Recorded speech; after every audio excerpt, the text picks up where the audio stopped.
Aparells de mesura del temps atmosfèric. El termòmetre de terra.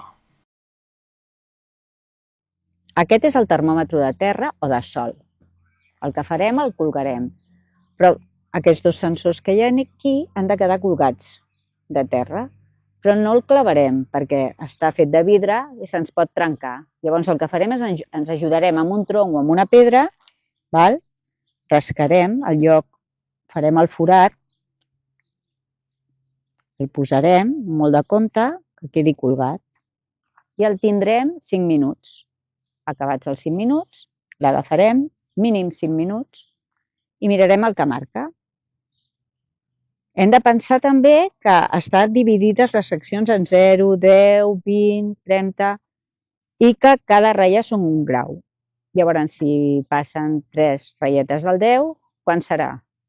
Exacte, 13 graus centígrads.